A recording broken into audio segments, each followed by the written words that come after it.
Well, good afternoon, everyone. Hope you're all having a positive Sabbath wherever you're hearing this message.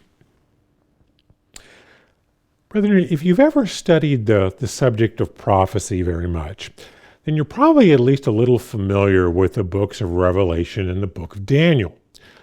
Now, you're probably also familiar with the fact that both of these books describe a political system it refers to as the beast.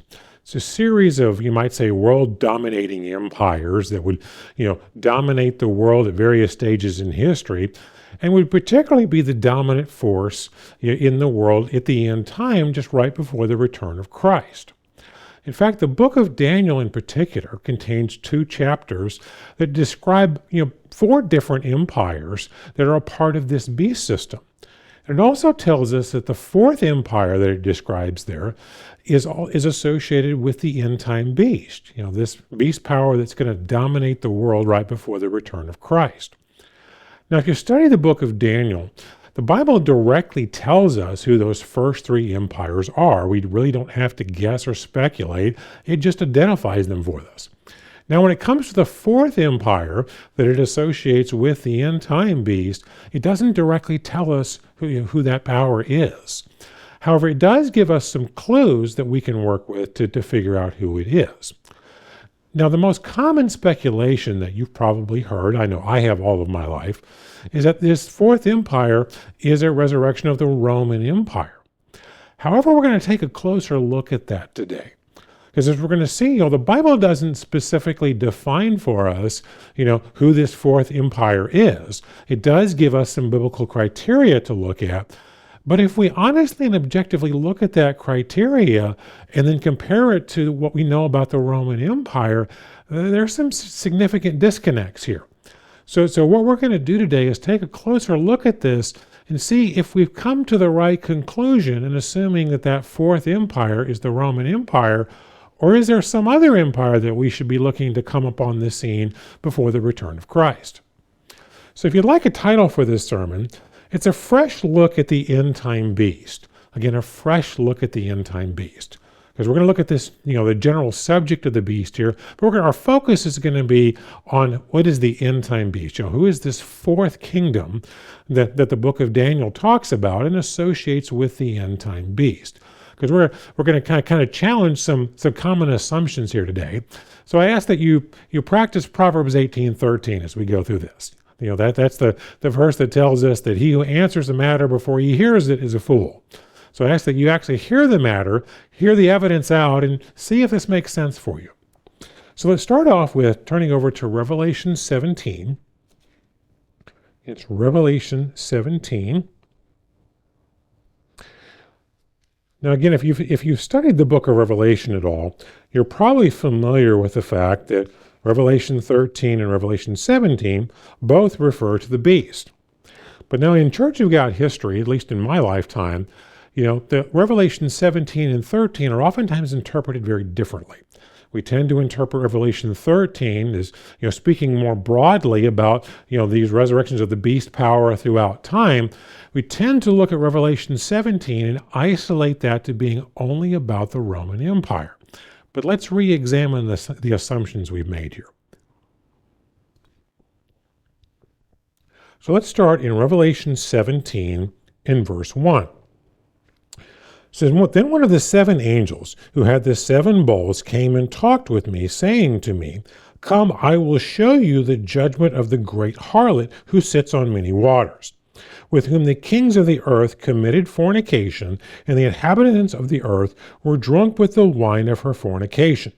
So he carried me away in the spirit into the wilderness, and I saw a woman sitting on a scarlet beast, which was full of the names of blasphemy, having 7 heads and 10 horns.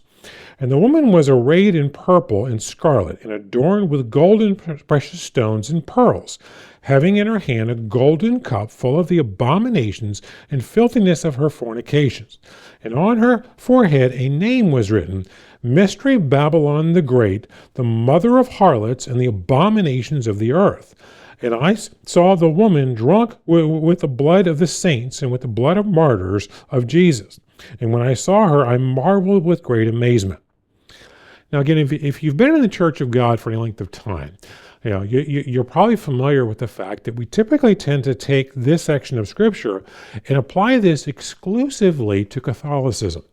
To either just the Catholic Church in general, or the Catholic Church and then all the the Protestant break-off groups that that they broke away from the Catholic Church over time. However, again, I want you to just stop and take a step back and look objectively at this.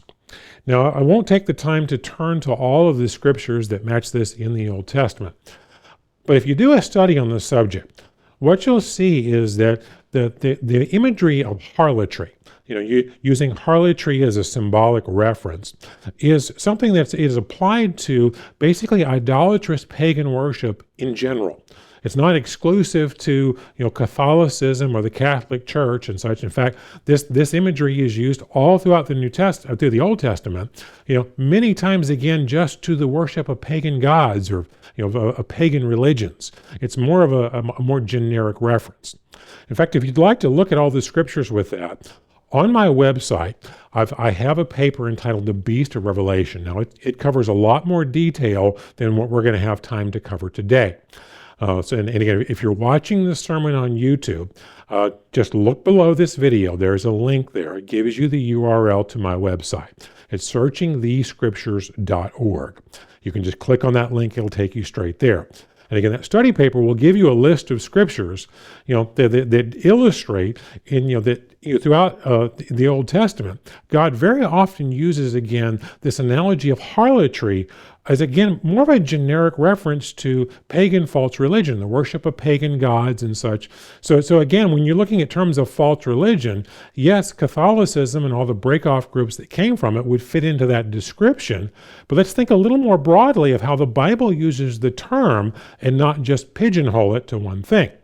Because we're going to notice as we start reading the rest of this chapter, we're going to see a serious disconnect, with our oftentimes speculation that this is only referring to Catholicism and the Roman Empire. So let's continue reading here in verse 7. It says, "But the angel said to me, 'Why do you marvel? I will tell you the mystery of the woman and the beast that carries her, which has 7 heads and 10 horns. And the beast that you saw was and is not, and will ascend out of the bottomless pit and go to perdition. And those who dwell on the earth will marvel, those whose names are not written in the book of life from the foundation of the world, when they see the beast that was and is not and yet is. And here is the mind which has wisdom, and the 7 heads and the 7 mountains, which are where the woman sits.'" Now notice in particular verse 10. There are also 7 kings. 5 have fallen, 1 is, and the other has not yet come. And when he comes, he must continue a short time. Now think about verse 10 in the context in which we have right on the page. Now the reason I mention that is if we just read the book of Revelation for what it actually says, this is a revelation that an angel is giving to the Apostle John in the 1st century. That's the context that we can take right off the page. Now, the reason I say that is if you made the statement to John in the 1st century, 5 have fallen, 1 is, 1 has not yet come. How would John interpret that statement? John would interpret that statement as 5 of these have fallen prior to me, 1 exists now, and 1's going to be in the future. When the one that would exist now from John's point of view is the Roman Empire that was in power during his lifetime. And 5 of them would have fallen prior to him. And then there would be another one coming after him. That would mean that the 7th one, the one that we would associate with the end-time beast, wouldn't be Rome. That's how that would be interpreted. Now, if you've been in the Church of God for many years, like I have, oftentimes that verse is very, you might say, creatively interpreted. And the reason I say that is because it's oftentimes fully taken out of the context in which it's written here, and it's assumed that well, this must be written to be interpreted from a 20th century perspective, and the one that is would be Mussolini, from a World War II perspective. Now, again, that's a very creative way to interpret this verse, but it isn't what's written on the page. What's written on the page is that it's an angel talking to the Apostle John in the first century. So again, let's just consider interpreting it exactly like it's written, that it was John who was receiving this, and how would John understand that statement? John would understand it as 5 or prior to him.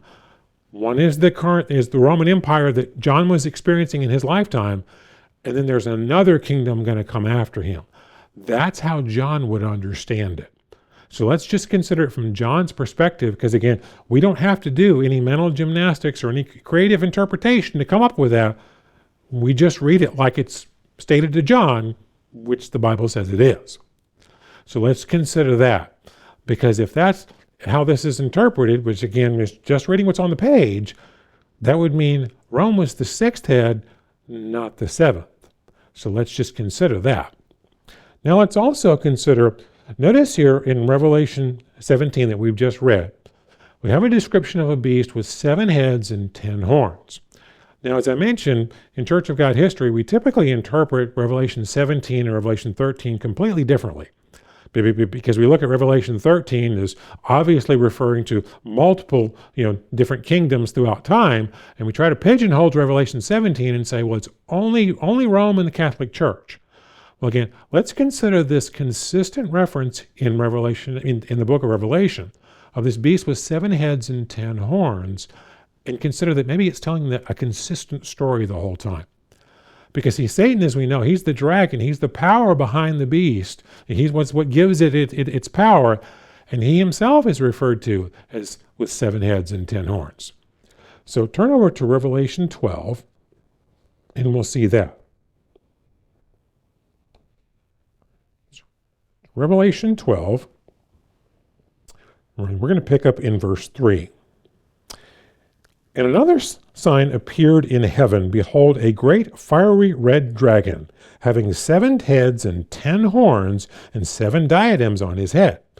And his tail drew 1/3 of the stars of heaven, and threw them to the earth. And the dragon stood before the woman, who was ready to give birth, to devour her child as soon as it was born.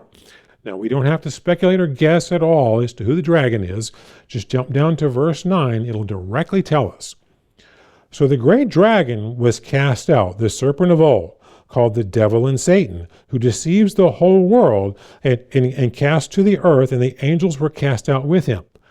So it's telling us that Satan himself is pictured as 7 heads and 10 horns. And again, we're going to see here in Revelation 13 in just a moment, it gives us that same imagery. Let's consider that the book of Revelation is just telling a consistent story. Let's also consider another context to understand the picture of the beast in all 7. Now, we're not going to cover all 7 heads today. Again, the paper that's on my website that I referenced before does address all 7 heads in that subject. But again, I want you to think a little more broadly. But think in terms of the narrative of the Bible itself. From the book of Genesis forward, once you get to Abraham and the promises made to him, then the whole focus of the narrative of the Bible becomes about Abraham's descendants, specifically through his son Jacob, who became Israel, and his 12 sons. Then the narrative of the Bible focuses on Israel, and other nations come into the story really as they interact with Israel. That's the whole focus of the narrative of the Bible. Now, what you'll see if you read the paper on my website that addresses all 7 kingdoms that are being addressed here, what they have in common is they were all nations that had Israel in captivity and were dominating over Israel and trying to force false religion upon the Israelites. Because again, that's the common theme, because again, what's the narrative of the Bible? It's a story about Israel, and other nations come into the story as they interact with Israel. So now let's turn over to Revelation 13, and let's look at what's described here. And again, we're going to see a very consistent picture here with what we read in Revelation 17. We're going to have a beast with 7 heads and 10 horns. It's a political system that's being pictured here. There's also a false religious system that goes along with it. But it's going to be very obvious from this chapter that we're talking about a whole lot more than just Rome. Obviously, Rome is part of the picture, but it's a much bigger picture than just Rome. Let's start in Revelation 13 in verse 1. Then I stood on the sand of the sea, and I saw a beast rising out of the sea, having 7 heads and 10 horns, and on his 10 horns 10 crowns, and on his head a blasphemous name. Now again, that same picture, 7 heads, 10 horns. We saw that in Revelation 17. We also saw Satan himself described the same way. In verse 2, now the beast which I saw was like a leopard, his feet were like the feet of a bear, his mouth like the mouth of a lion, and the dragon gave him his power, his throne, and great authority. As I mentioned, we saw before that Satan is the dragon, he's the power behind it, but notice he's described the same way. Now, a little bit later, we're going to look at Daniel 7, and we'll see here that the symbolism that's portrayed here directly matches Daniel 7. So we know that Daniel 7 is describing 4 different kingdoms there, and obviously we're talking about a whole lot more than just the Roman Empire. So continue in verse 3. And I saw one of his heads as if it had been mortally wounded, and his deadly wound was healed, and all the world marveled and followed the beast. So they worshiped the dragon, who gave authority to the beast, and they worshiped the beast, saying, who is like the beast? Who is able to make war with him? And he was given a mouth speaking great things and blasphemies, and he was given authority to continue 42 months. And he opened his mouth in blasphemy against God, to blaspheme his name, his tabernacle, and those who dwell in heaven. And it was granted to him to make war with the saints and to overcome them. And the authority was given him over every tribe, tongue, and nation. And all who dwell on the earth will worship him, whose names have not been written in the book of life of the Lamb, slain from the foundation of the world. If anyone has an ear, let him hear. And he who leads into captivity shall go into captivity, and he who kills with the sword must also be killed with the sword. And here is the patience and faith of the saints. Now again, here we have this political system, described here with 7 heads and 10 horns. Again, very consistent with Revelation 17. We also noticed in Revelation 17, there was a woman described as harlotry, false religion, that was riding this beast, that was basically working in conjunction with it. Now, if we read the latter half of Revelation 13, we see the exact same thing. We see a false religious system that's involved, that basically partners with this political system. Now, pick up in verse 11. Then I saw another beast coming up out of the earth, who had two horns like a lamb and spoke like a dragon. Now, if we just put that symbolism together, it's obvious that we're talking about a false religious system here. Because Christ is described many times in the Bible as the Lamb. It's the Lamb of God, or as our Passover Lamb. We also saw that the dragon, that's imagery for Satan himself. What this is saying is, this beast has the appearance of a lamb, it has the appearance of Christ, and it also, but it speaks like a dragon, it speaks like Satan. So obviously we're talking about a false religious system here. I continue in verse 12. And he exercises all the authority of the first beast in his presence, and causes the earth of those who dwell on it to worship the first beast whose deadly wound was healed. And he performs great signs so that even makes fire come down from heaven and the earth in the sight of men. And he deceives those who dwell on the earth by those signs which were granted to him to do in the sight of the beast, telling those who dwell on the earth to make an image to the beast that was wounded by the sword and lived. And was granted to give breath to the image of the beast, and the image of the beast should both speak and cause as many as would not worship the image of the beast to be killed.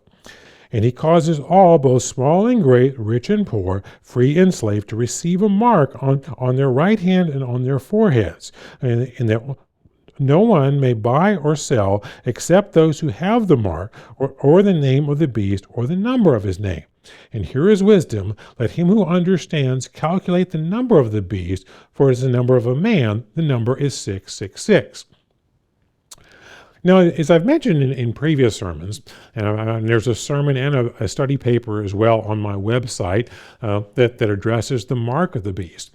But the mark of the beast, we oftentimes think of that as just an end-time reference, but that's really not accurate. Because if you look at how the resurrected first fruits are described in the Bible, They're described as those who rejected the mark of the beast.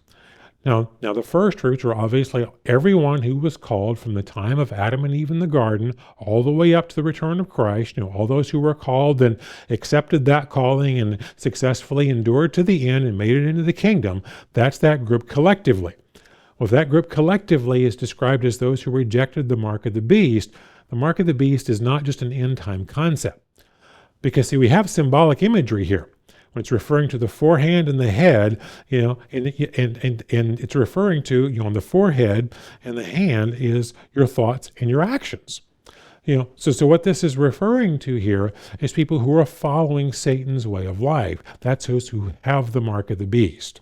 It's not a tattoo, it's not a implanted computer chip or a barcode or things of that nature. It's a symbolic reference to how we behave. And we can have the mark of the beast anytime that that we live in history. Doesn't really matter what time frame it was.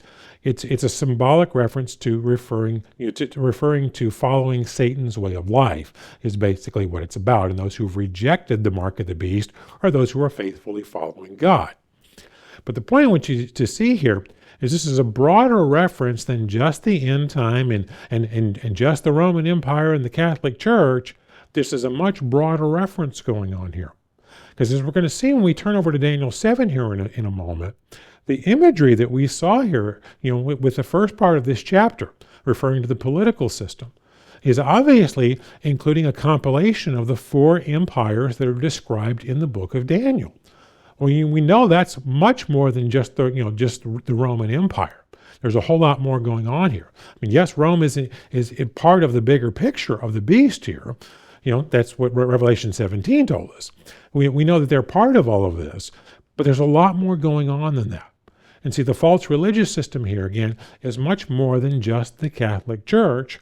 Again, harlotry, as I mentioned, if you follow the references in the Old Testament, it's more of a generic reference to worshiping pagan gods and following pagan religions and practices, rejecting the true God and following Satan's way. Is basically what it's getting at. It's a broader reference that you need to consider.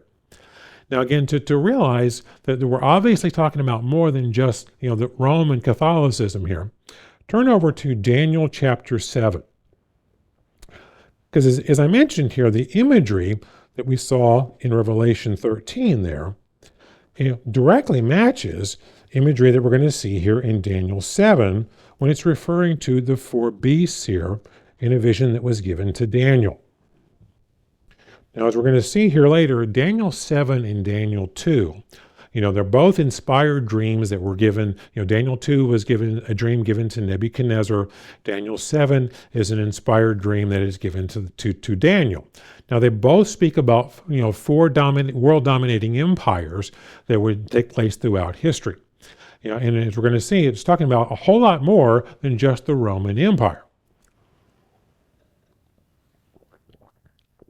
But what I want you to see here is we read through Daniel 7, we're going to read through the first 8 verses here, and see that the imagery here directly matches what we read in Revelation 13.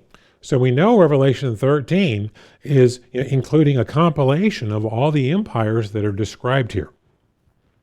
So let's start reading in Daniel 7 in verse 1.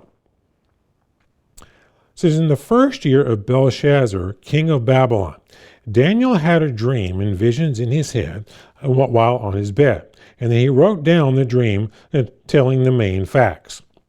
Now, again, just as a side detail, and this will make sense a little bit later as to why I'm emphasizing this. Notice here, as he just described, Daniel is receiving this vision during the reign of the Babylonian Empire. Now the reason I kind of point that out is we'll see later in chapter 5, it records when the Babylonian Empire is overthrown and the Medo-Persian Empire takes power. And chapter 7 is recorded after chapter 5, in terms of how the book is written here. But it directly tells us that he has received this vision during the Babylonian Empire. Because we're going to see the context here when we look at the 4 empires is going to be very important. Because both Daniel and Nebuchadnezzar were living in Babylon during the Babylonian Empire when they received these visions. And that'll make sense a little later why I'm emphasizing that. But let's continue in verse 2. And Daniel spoke, saying, I saw in my vision by night, and behold, the four winds of heaven were stirring up the great sea. And the four great beasts came up from the sea, each different from the other. The first was like a lion, and had eagle's wings. I watched till its wings were plucked off, and it was lifted up from the earth, and made to stand on 2 feet like a man. And a man's heart was given to it. And suddenly another beast, a second like a bear, and it was raised up on one side, and had 3 ribs in its mouth between his teeth. And they said thus to it, Arise, devour much flesh.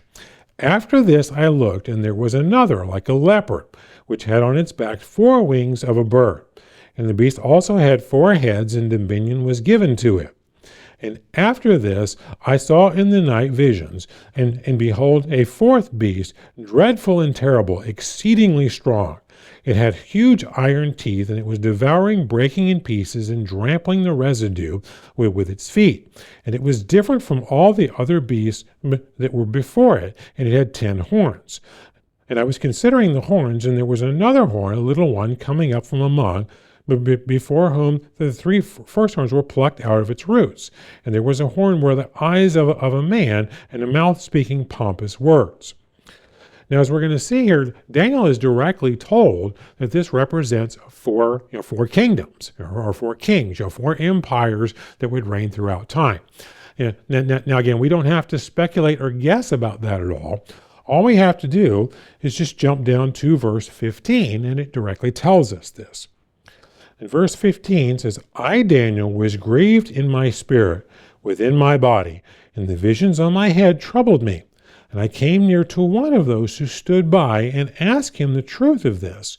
And he told me and made known to me the interpretation of these things.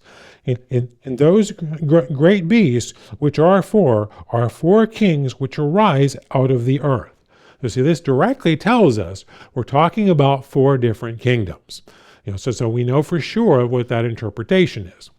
Now we also know, again, if you look at the symbolism that's used here, obviously Revelation 13 was including, these 4 empires, in its description. So we know Revelation 13 is talking about a whole lot more than just the Roman Empire. Now again, if we assume the 7 heads and 10 horns is a consistent picture, because we saw it in Revelation 13, we saw it in Revelation 12 describing Satan himself, we saw the exact same thing in Revelation 17. Again, let's just consider this is a consistent picture that we're talking about here. And we don't have to get real creative with interpretations. And again, if we just looked at Revelation 17, what did it tell us? The angel told us when he was talking to the Apostle John in the 1st century, 5 have already fallen, 1 is, and 1 hasn't come yet. How would John interpret that statement? John would interpret that statement as the one that is the Roman Empire that he's experiencing. 5 were prior to him, and there's a different one coming. So let's keep that in mind. Now let's turn back over to Daniel 2. We'll see that Nebuchadnezzar was inspired a dream as well that matches this, because it's describing 4 kingdoms as well. As you know, the story here is Nebuchadnezzar has this dream, but he doesn't know what it means. And he basically issues a challenge to call kind of all the soothsayers, all the wise men of Babylon. They have to come and not only interpret his dream, they got to tell him what he dreamed, because that's his way of basically fact-checking them. And because he figures if they can tell him what the dream is, well, then there's credibility in what they give him as far as an interpretation. Because anybody, if you could just make up an interpretation of the dream that he gives them, but he does this as a test.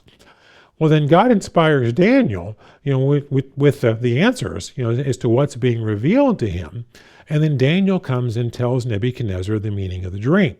But let's notice here, he's also going to discover, going to describe, I should say, 4 kingdoms here that are throughout time. But this is going to give us more details to understand and to identify these kingdoms. So let's start in verse 27 of Daniel 2. Again, Daniel 2, verse 27.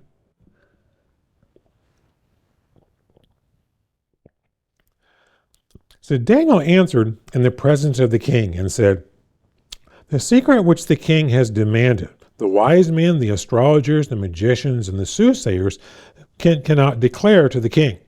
But there is a God in heaven who reveals secrets, and he has made known to Nebuchadnezzar what will be in the later days. Your dream and the visions on your head, upon your bed, were these. As for you, O king, thoughts came to your mind while on your bed about what would come to pass after this, and he who reveals secrets has made known to you what will be.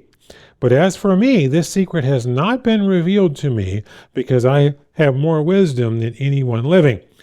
But for our sakes who make known the interpretation to the king, that you may know the thoughts of your heart.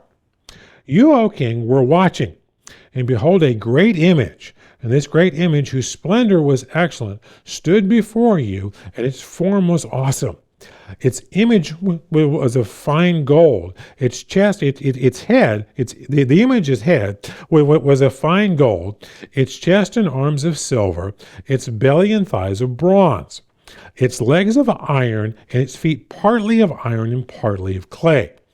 And you watched while a stone was cut out without hands, which struck the image on its feet of iron and clay and broke them in pieces. And then the iron and clay and the bronze, the silver, the gold were crushed together and became like chaff from the summer threshing floors. And the wind carried them away so that no trace of them was found. And the stone was struck, and the image became a great mountain and filled the whole earth. This is the dream. Now we will tell you the interpretation of it before the king. You, O king, are a king of kings, for the God of heaven has given you the power, the kingdom, power, strength, and glory. Whenever the children of men dwell, and the beasts of the field, the birds of heaven, he has given them into your hand, and has made you ruler over them all. You are this head of gold. So we know conclusively that the first kingdom is Babylon under Nebuchadnezzar, because it just directly tells us that. In verse 39, but after you shall rise another kingdom inferior to yours, and then another, a third kingdom of bronze, which shall rule over all the earth.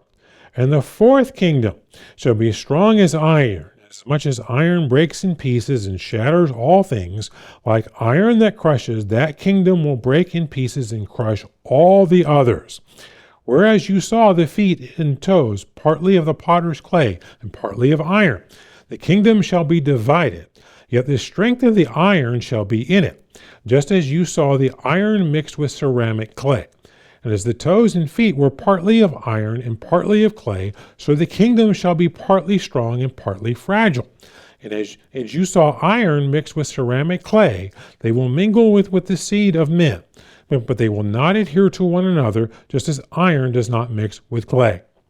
I notice that this directly tells us that this image that Nebuchadnezzar saw represents four kingdoms. Well, that's exactly what we saw in Daniel 7. It was four different kingdoms. But now let's try to identify who these kingdoms are. Now, we just saw that we don't have to guess what kingdom number one is. The head of gold, that's Nebuchadnezzar's empire, because it just directly stated that to us. But now let's consider the context so we can identify the others, because this is a point that gets missed, that oftentimes confuses what the fourth kingdom is. But let's notice here, again, let's look at verse 37 again. It says, you, O king, are a king of kings, for the God of heaven has given you a kingdom of power, strength, and glory. And wherever the children of men dwell, or the beasts of the field and the birds of heaven, he has given them into your hand and has made you ruler over them all. You are this head of gold. Again, we very conclusively know that kingdom number one, that's the Babylonian Empire that Nebuchadnezzar was over.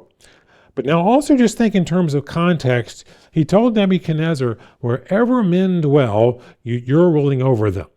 Now, obviously, we have to interpret that comment in its context, because we all know, did Nebuchadnezzar rule the entire earth where every human being on the earth lived? Obviously not. There were lots of areas that he didn't have, reign over. He ruled over a region in the Middle East, is basically what took place. And we're about to look at the parameters of that. But that was the context that they understood as all the areas where men dwell. So what we're going to need to focus on is not only empires that succeeded one another, but empires that reigned that area, that was relevant to where they received it. Because as I pointed out before, Nebuchadnezzar was in Babylon, ruling over the Babylonian Empire when he received, his dream. Well, as we read earlier in Daniel 7, even though again it's in chapter 7, and the Medo-Persian Empire takes over in chapter 5. If you read the beginning of chapter 7, it directly tells us that when Daniel had that dream, it was still during the reign of the Babylonian Empire. He's in Babylon. It's part of the Babylonian Empire when this takes place. So this is the context that both of them receive that dream in. Now, to understand this from a geographical perspective, because then again, geography, as we're going to see, is going to become important in our interpretation of these kingdoms. The Babylonian Empire, if you were to look at a modern day map to see where the city of Babylon was, it's in the country that we today call Iraq. And again, if you look at a map of the Babylonian Empire, and I highly encourage you, if you want to fact check this sermon, spend a little time on Google and look up the geographic areas that the kingdoms that we're going to talk about today actually had reign over. That's going to become very important because there's going to be some obvious facts you're going to see doing that, and you can do it in 10 minutes on Google. And again, particularly when we get to the fourth kingdom, you're going to see the logical disconnects, because once you look at the maps, it's going to scream at you. But notice here, the Babylonian Empire, and I'm going to express this in terms of modern day countries. So if you looked at a modern day map, it would make sense to you. The area that was covered by the Babylonian Empire that Nebuchadnezzar had, that included what we today call Iraq, Syria, Jordan, and Israel. Now, again, I'm not referring to the Promised Land in general. I'm talking about the nation of Israel that you would see labeled as Israel on a map today. It included those countries as well as what we call Western Iran, Northern Saudi Arabia, and Southern Turkey. That would basically be, where the boundary lines of, the Babylonian Empire would be if you labeled the countries as they are identified today. But now, so if we're going to look at the succeeding kingdoms, we need not only empires that come later in history, we need empires that are relevant to that geographical area, because that's where they were. Now, the next major empire, as you might expect, and this is widely agreed upon, is the Medo-Persian Empire. About 539 BC, approximately. I don't try to get too dogmatic on exact dates, but about 539 BC, the Medo-Persian Empire conquers, the Babylonian Empire. In fact, this is recorded in the Bible. As I mentioned, the Bible just identifies these first three kingdoms for us. Just turn over to Daniel 5 and verse 30, and we'll see here where it records, where the Babylonian Empire is conquered by the Medo-Persian Empire. And that's here in Daniel 5 in verse 30. It says, "That very night Belshazzar, king of the Chaldeans, was slain, and Darius the Mede received the kingdom, being about 62 years old." So again, not only was this the next kingdom in history and the kingdom that conquered the Babylonian empire, let's also look at this geographically. Because see, the Medo-Persian Empire included most all the territory of the Babylonian Empire. Again, there's a little bit of edges that may be different, but it's the main core area. They conquered that as well, but it was also larger. Because you're going to see, as we look through these four kingdoms, their territory gets larger and larger. But this also included all of modern-day Iran and all of modern-day Turkey, as well as what today we call Pakistan, Afghanistan, Turkmenistan, Uzbekistan, Egypt, and northeastern Libya. So you can see it geographically, matches the right area. And again, the Bible just records that this is the kingdom that conquered it. We don't have to guess. The Bible just directly tells us. Now, again, if we look in history, the next kingdom that comes that actually conquers the Medo-Persian Empire is the Greco-Macedonian kingdom. Now, this is occurs approximately 330 BC, and again, the Bible makes reference to this as well, because as we saw in Daniel 7, how did it describe that third kingdom? Well, it described it with four heads. Well, we have a similar imagery used in Daniel 8. Now, Daniel 8 is a different prophecy that uses some different imagery as well. And I'm not going to get into all the details of what Daniel 8 is addressing, but I want you to notice here a direct reference. The Bible just directly tells us it's talking about Greece. It's talking about the Greco-Macedonian Empire, and it describes it similarly. So again, we can just kind of nail this down from the biblical reference, and then we'll look at the geography just in a minute here and see that matches as well. Now, notice here in Daniel 8, and we're going to pick up in verse 18. So now he was speaking with me. I was in a deep sleep with my face to the ground, but he touched me and stood me upright. And he said, look, I am making known to you what shall happen in the latter time of the indignation, and for the appointed time the end shall be. And the ram which you saw, having two horns, they are the kings of Medo and Persia, the Medo-Persian Empire. And verse 21, and the male goat is the kingdom of Greece. The large horn that is between its eyes is the first king, it's Alexander the Great. In verse 22, and as for the broken horn and the four that stood up in its place, 4 kingdoms shall arise out of that nation, but not with its own, not with its power. So you can see here, this directly tells us it's talking about Greece, and the imagery matches exactly with how Daniel 7 describes the third kingdom. And again, not only did the Greco-Macedonian Empire conquer the Medo-Persian, but again, let's look at this from a geographical perspective. Now, the Greco-Macedonian Empire included all of the territory previously that was a part of the Medo-Persian Empire, but also modern-day Greece, Bulgaria, and southeastern Romania. So you also see another trend with this. Each of the empires is not only ruling over the main, the core of what was the Babylonian Empire, they're getting larger. They're covering more and more territory. And see, here's where we get to the disconnect with our assumptions about who the fourth empire is. Because now keep in mind, the Bible doesn't directly identify the fourth empire, but it does give us a criteria to look at. Now let's turn back over to Daniel 2, and let's read verse 40. Because the Bible gives us a direct statement about a criteria that we're going to need to look for, to identify this fourth kingdom. In verse 40, and the fourth kingdom shall be as strong as iron, inasmuch as iron breaks in pieces and shatters all things. And like iron that crushes, that kingdom will break in pieces and crush all the others. Now that is a very key statement there. All the others.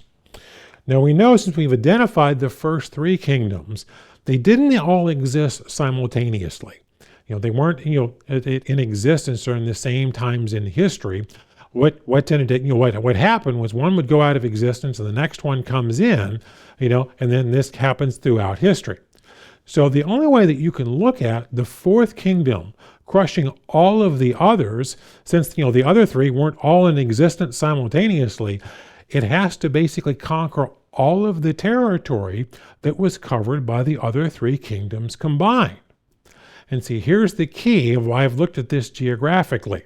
Because I've described as we've gone through the other kingdoms, if you look at a map, if you spend 10 minutes on Google and fact check me, which I highly encourage you to do, because the facts here will scream at you if you put a little time into looking at this. Remember, the fourth kingdom, as we just read, it's got to have conquered the territory of all the others. Rome does not match that criteria. It doesn't even come close. Because if you look at the combined area of the other 3 kingdoms, Rome has a little less than 1/3 of the territory covered by all of the others. The other problem it has, it doesn't include the main territory of the original Babylonian kingdom. It never ruled over the area of Babylon. It really only had kind of the far western, sections of what was the Babylonian kingdom. The core of it was never over. To kind of describe for you the area the Roman Empire covered, and again, I highly encourage you, get on Google, spend 10 minutes just doing some searches, looking at the maps, that way you can visually see it, and the evidence will scream at you. You won't be able to argue with it. Now, what the Roman Empire included was basically all the main territory surrounding the Mediterranean Sea. Now, when you think in terms of going east of the Mediterranean Sea, what the Roman Empire included was, again, modern-day Israel. And again, I'm not referring to the Promised Land, the entire, territory identified as the Promised Land by the Bible. I'm referring to the nation of Israel as it's defined on a map today. They included modern-day Israel and portions of Syria and Jordan. They really didn't go much farther east than that. They didn't even get all of Syria or all of Jordan, let alone Iraq, what we call it today, which was where, Babylon was in the main core of the Babylonian Empire. And all that territory, they really only had kind of the western edge of what was considered the Babylonian kingdom. Now, there was one short period, I want to say around 116 or 117 AD, where they made a short military conquest into, a little farther eastward into that territory. But if you look in history, they very quickly got pushed back by opposing armies, and they never tried to expand farther eastward at any time there. So what you'll see is Rome never really, held any territory east of, again, Jordan, the edge of Jordan and Syria, what we call today Jordan and Syria. So they didn't include the territory that was the core of the Babylonian Empire. And they certainly didn't have all of the territory covered by the three, empires combined. Again, they had less than 1/3 of it. They just simply don't match the biblical criteria, is where we're at. Now, if we do look a little further in history, we're going to see an empire that does match this. So there was the Islamic Caliphate Empire, and that began in approximately 632 AD with the Rashidun Caliphate, is what it was referred to. And this went on, if you consider the entire caliphate, for over 1,000 years. In fact, it culminated with the Ottoman Empire, and that officially ended in 1923. Now, think of this similar to how we look at the Greco-Macedonian Empire. The reason I mention that is, the Greco-Macedonian Empire, as we've recognized for years, starts with Alexander the Great. In other words, one unified empire under one single leader, and then it busts up into to 4 different parts, and that goes on for quite a period of history. In fact, Daniel chapter 11, is pretty much a story of the Seleucid kingdom and the Ptolemaic kingdom, fighting with each other throughout time. But that's all looked at, prophetically as part of the Greco-Macedonian Empire, even though it was kind of broken up into fragments at times. Well, the Islamic Caliphate would be about the same, because there were times where there were different emphasis of leaders, but there was a huge region, in this part of the world that was Islamic, controlled there. And again, if you just Google the term Islamic Caliphate Empire, you'll see that's recognized as an empire, and you'll see the map that it covers. But here's what you'll see. It reigned over all of the areas controlled by the first 3 empires, and also reigned over most all of northern Africa and even modern-day Spain. It had a huge area that it covered. And also, if you look in history, now notice, as I mentioned, when we started off in Revelation 17, the angel said to John, these 7 heads, they're 7 kings, but 5 have fallen, 1 is, and 1 has not come yet. Now again, as I mentioned from the beginning of this sermon, how would John in the first century understand that statement? John would understand that as 5 of these empires were prior to me, they've already fallen. The one that is the Roman Empire, that he was experiencing in his lifetime, and there was going to be another one that comes after that. Now, if you look at, again, just historical empires in terms of a timeline of history, yes, after the Greco-Macedonian Empire, falls, Rome is the next major empire, in power at that time, and then the Islamic Caliphate happens after that. That would be the sequence of events. But again, if you think in terms of, we oftentimes say that the Roman Empire conquered the Greco-Macedonian Empire. They conquered what was left of the Greco-Macedonian Empire. Because here's just another interesting thing that a map will clarify for you. If you look at Daniel chapter 11, now that's oftentimes referred to as the Middle Eastern prophecy, because it's this long history of, it starts off at the beginning of the chapter with Alexander the Great and his empire. Then obviously he dies, and then it divides up. And then it refers to the king of the north, which most everyone recognizes as the Seleucid kingdom. And it talks about the king of the south, which is the Ptolemaic kingdom. Now what you'll see there, though, is that when Rome finally comes in and conquers part of this area, they get most all of the Ptolemaic kingdom that they conquer. They only get a little bit of the western edge of the Seleucid kingdom. Now, just as an interesting side note, and this is addressed in the paper on my website that I mentioned, if you look at Daniel 11, most everybody, even most all Church of God sources, all agree that the vast majority of the chapter, the king of the north is the Seleucid kingdom, and the king of the south is the Ptolemaic kingdom. And this is just the history of these two kingdoms fighting with each other. But then they get right down to the end, the last few verses in that chapter. And then they decide, now the king of the north is the Roman Empire. And the logic they use for that, they say, well, the Roman Empire conquered the Seleucid kingdom. No, what they conquered was the very western edge that was still surviving of the Seleucid kingdom that the Parthians had not already conquered. And they used that logic to say, well, now the king of the north is Rome. But they completely ignore the fact that the Ptolemaic kingdom was totally conquered by Rome. So if you're going to transfer the king of the north to Rome to try to get the end time beast to be Rome, how can you ignore doing the same logic with the king of the south? And now, if both of them are Rome, why are they fighting with each other? See, it just doesn't make sense. When you see logical disconnects like that, it's a massive red flag that someone has gone into the subject with a preconceived notion. They've already decided the conclusion they want to come to, and they're reverse engineering their way to arrive at that conclusion. Because if you're going to use the logic that, Rome conquered a little bit of what was left of the Seleucid kingdom, therefore the king of the north transfers, how can you avoid having to do the same logic with the king of the south? Because the argument is much, much stronger with the king of the south. See, it's a reverse engineered argument.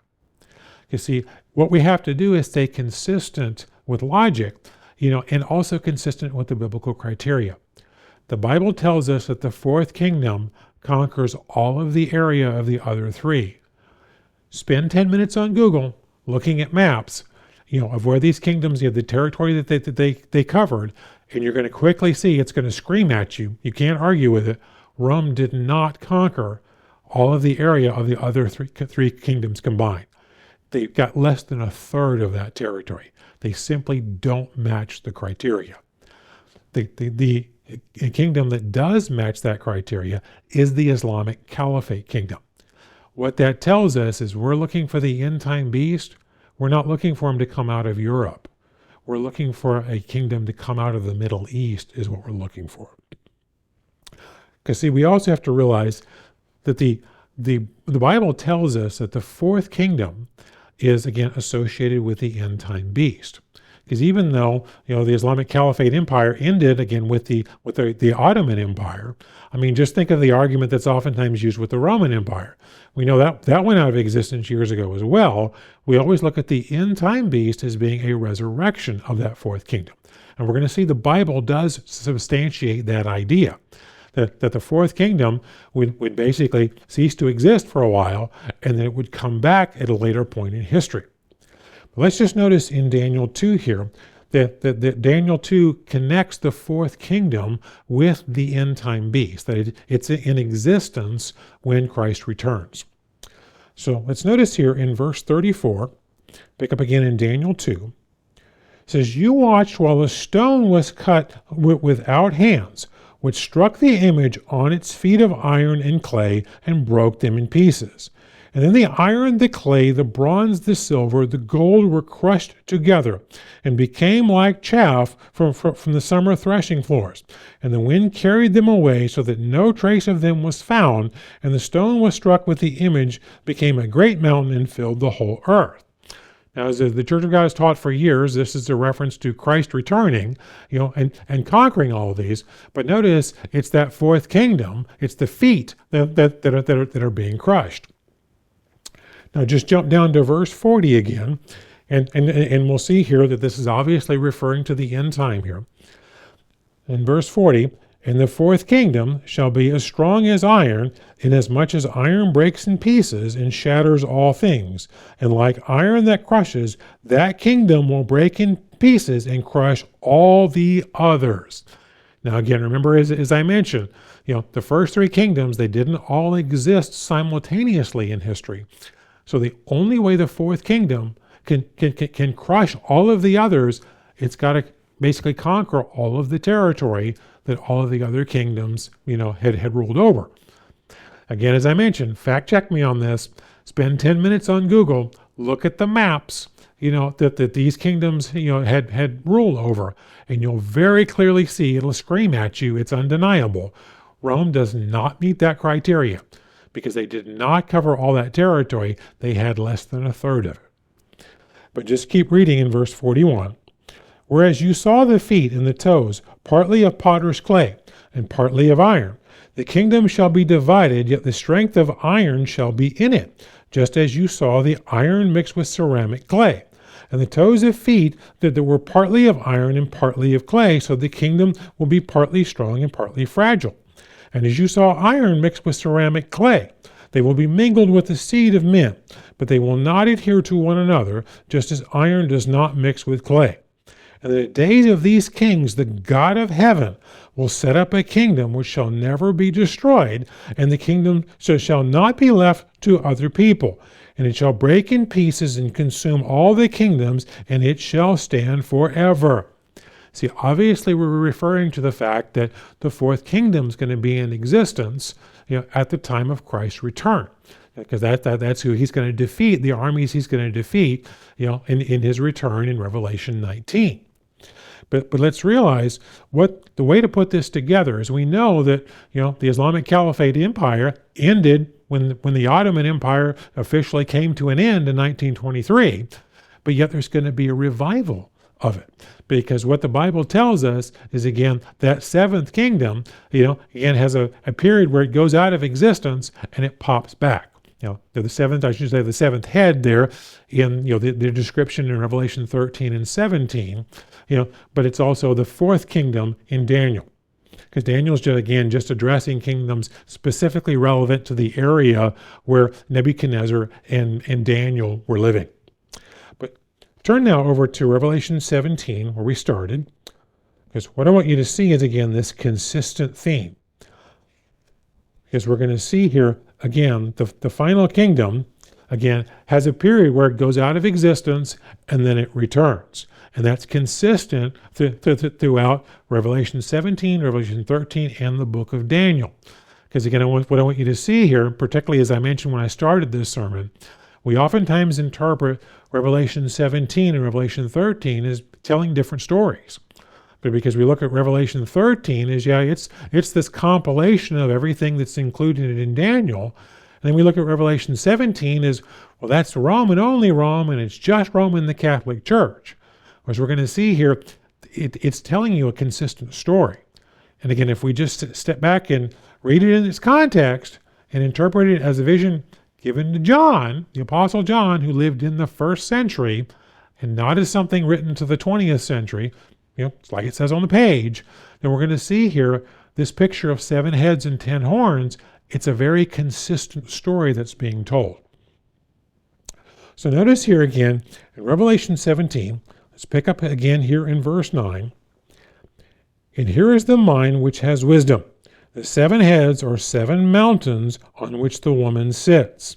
There are also 7 kings. Again, I know I've been hammering this, but just follow this in verse 10. 5 have fallen, one is, and the other has not yet come. And when he comes, he must continue a short time. Again, just ask yourself, how would John in the first century interpret that statement? He would not interpret the one that is as Mussolini during World War II. He would interpret it as the Roman Empire that was in existence in his time. But now continue reading in verse 11. And the beast that was and is not is himself the eighth and is of the seven and is going to perdition. So notice he says there's one that was and is not, and yet there's an eighth. So in other words, the seventh one, it's going to have a period where it goes out of existence, and it's going to come back, as technically the eighth, but it's of the seven. It's a revival of number 7. And this picture is consistent with Revelation 13. Just turn over to Revelation 13, and let's read this again, because we're going to notice this same picture, that one of the heads of the beast gets mortally wounded, and then it gets healed. In other words, it was in power, it went out of existence, and it comes back. This is Revelation 13 in verse 1.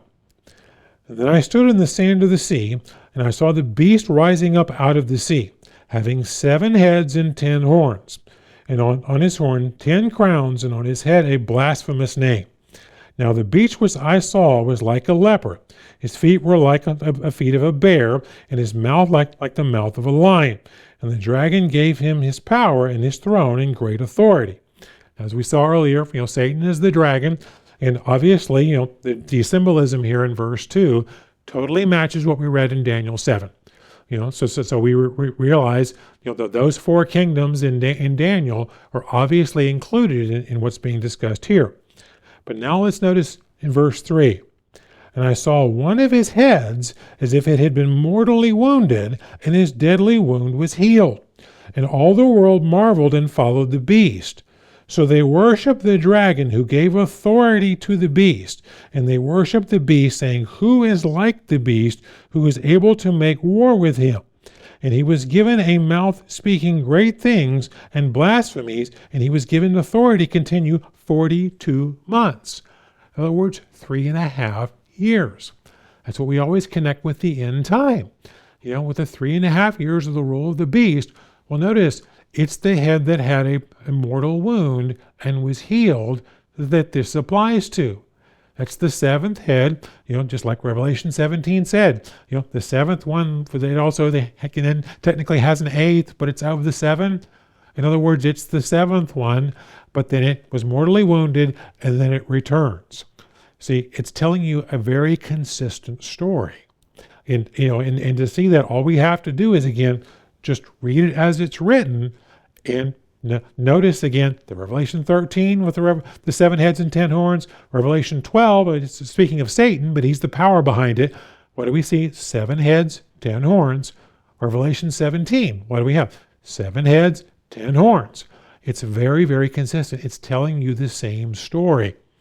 But the same idea of, a kingdom that exists and then, goes out of existence and then comes back again, has basically a revival. This is the imagery, if we pay very close attention to Daniel 2, indicates a similar story as well. Now, turn back over to Daniel 2.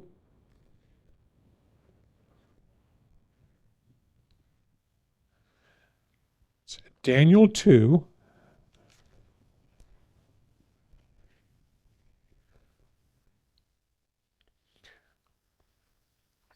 Let's notice here in verse 31. You, O king, were watching, and behold a great image. This great image was splendor, was excellent, stood before you, and its form was awesome. The image head was of fine gold, its chest and arms of silver, its belly and thighs of bronze, its legs of iron, and its feet partly of iron and clay. Notice technically you have 5 divisions there. Because the first 3 are just referred to as one type of metal, and then we get to the 4th, and it says, well, the legs are iron, but the feet are iron and clay. But yet, the chapter only speaks of 4 kingdoms, But technically, you have actually 5 different symbolic divisions here. Because again, jump down to verse 40. It says, "And the fourth kingdom shall be as strong inasmuch as iron breaks in pieces and shatters all things like iron that crushes. That kingdom will break in pieces and crush all the others." Again, it has to rule over all the territory of the other 3 combined. Rome does not do that. The Islamic Caliphate did. But now I want you to notice, again, it speaks of the fourth kingdom, but then it addresses the feet, because you notice the legs were iron, the feet are iron and clay. It's different. Because see, there's 2 phases to that fourth kingdom. Now continue reading in verse 41. "Whereas you saw the feet, the toes, partly of potter's clay and partly of iron. The kingdom shall be divided, yet the strength of iron shall be in it. Just as you saw the iron mixed with ceramic clay. And as the toes of the feet were partly of iron and partly of clay, so the kingdom shall be partly strong and partly fragile. And as the iron mixed with ceramic clay will mingle with the seed of men, and they will not adhere to one another, just as the iron does not mix with clay." You see, the feet, that's actually the revival of that fourth kingdom, which again is the revival of the 7th head of the beast, when we're looking at it from Revelation 13 and 17's perspective. And see, that's where the 10 horn imagery comes in as well. The 10 horns and the 10 toes match each other. Now, I won't get into a lot of detail in regards to that, but you'll see that the Bible speaks of those 10 horns as being 10 kings that basically give their power over there in an alliance with the beast. And again, I'm not going to engage in any wild speculation as to what exactly that means. From my perspective, the Bible doesn't really tell us exactly what that's about. And I think the Church of God has too bad of a negative history of wild speculation and in that regard, so I'm not going to engage in that. I think what we can identify from history is that fourth kingdom, was the Islamic Caliphate. So what we're looking for going forward, again, is not a beast power to rise out of Europe. We're looking for a beast power to rise out of the Middle East, and it will be an Islamic-dominated kingdom is what will come about. Now, these other 10 horns, that suggests, the 10 horns and the 10 toes, the way it's described in the Bible is like this. These are separate kings, but they're in an alliance. They're together with the beast, during that time. Again, that's some kind of political alliance that's taking place. We'll just have to wait and see how history, proves what that exactly is. But brethren, what I want you to see from this sermon is, as I mentioned from the onset of this sermon, the book of Daniel identifies, 4 major kingdoms that are part of the beast system. Again, the beast also described in the book of Revelation. Now, the first 3, as I mentioned, the Bible just directly tells us who they are. We don't have to guess or speculate at all. Now, the fourth one, we have to engage in some logical guessing there based upon biblical criteria, because the Bible just doesn't explicitly tell us. But as I've demonstrated today, and again, let me emphasize, I highly encourage you, spend 10 minutes on Google, look at the maps. It's going to scream at you. Because as we saw from Daniel 2 and verse 40, the fourth kingdom, it crushes all of the other 3. The only way it can do that is it has to conquer all of the territory of the other 3. If you spend 10 minutes on Google looking at maps, it will be very, very painfully obvious to you, that Rome does not match that criteria. It just simply does not. And again, if we just read Revelation 17 from the perspective as it's written, an angel talking to the Apostle John in the 1st century, how would John interpret the statement that 5 have fallen, 1 is, and 1 is not yet? John would interpret that as Rome was the 6th of the heads that was in power at his time. Well, again, if we put together the maps and history, what we come up with is the 7th head is the Islamic Caliphate. So what that tells us for our lives going forward is, we all know we live, in the end times, or close to the times described, by that, and we're looking for the end time beast to rise up before the return of Christ. Well, the region of the world we need to be watching is the Middle East. And again, if you'd like to go through and understand all 7 heads and the whole picture together, I would encourage you to go to my website. There, I have a paper there called the Beast of Revelation. And again, it covers a lot more than I've had time to go through today in a lot more detail, and it addresses all 7 heads of the beast. Again, what you're going to see is the commonality they have is they're all empires that had Israel in captivity and were trying to force pagan religion upon the Israelites. Because how is the Bible written? It's a story about Israel, and other nations come into the story as they interact with Israel. If you understand it from that perspective, you'll see what connects all of the kingdoms together. So brethren, as we go forward from this Sabbath, we need to always be thinking about, making sure that our spiritual house is in order, as we know the end is coming. And again, whether that comes in our lifetime or not is irrelevant. Our time of judgment is now. But again, as we look for the end time beast, let's follow the biblical criteria and look at the Middle East rather than Europe.